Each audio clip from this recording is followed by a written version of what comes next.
Okay, so let's take a minute to look at the psychology of successful salesperson. I broke it down to 4 really simple ones. So A, the very first thing I want you to think of as a salesperson, whether you're setting, whether you're closing, whether you're managing, is that you are a leader. You are a person that someone is turning to help lead the way out of a certain situation, to change their situation, to fix a problem. If you do not carry yourself as a leader, you're gonna have a very hard time of people following what it is that you're trying to sell them because they don't believe that they can actually trust you to get to where they want to go. Which leads me to my next point. B, an expert. You have to be an expert, or if you've ever done straight line sales with Jordan Belfort, he says it very clear. You need to be an expert in your field, right? So I think he says at the beginning of the call, you need to be sharp as a tack, enthusiastic as hell, and an expert in your field. Well, here is where it falls in. You need to be an expert at what you do. Now, that doesn't mean that you need to have produced millions upon millions of dollars with the product or service that you are selling, but you need to represent and come across as an expert, that you know what you're talking about, that you have the leadership qualities to lead that person out of their pain, to fix their problems, to be able to put them in a situation that, 3 weeks, 6 months, 12 months, 5 years down the road puts them in a better spot than where they are now. C, to encompass leadership and becoming an expert and being that expert, you need to have a service-based mindset. You are not there to sell, you are there to serve. You are able to come across as someone who is a leader and expert with a service mindset. You're going to absolutely crush it in sales because most people come to these calls feeling weary. There's sales resistance. There is an uncertainty about being sold to.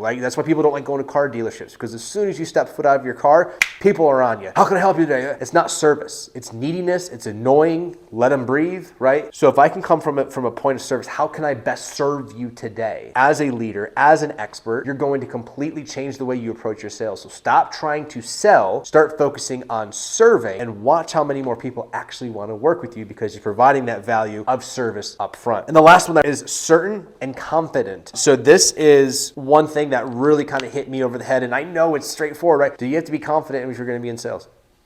Thanks. But this was something, again, I'm going to take it from Jordan Belfort straight line, is that you want to be able to close anyone who is closable. Simply meaning you have to have the utmost certainty in yourself, confidence in your skills through your training, through your experience, that anyone who is closable, you should be able to close. That your job isn't to take no's and make them yeses. Your job is to take maybes and make them yeses. Your job is to take those on the fence and have them come over to your side. And obviously those that are hot, that are ready to close, just do your thing, take that order and move on. But you need to have the certainty and the confidence that you can close anyone who is closable. You make that happen, you have that mindset, it's a whole new ball game when it comes to you being able to sell. So those are my 4 key points when it comes to the mindset or the psychology of a successful salesperson.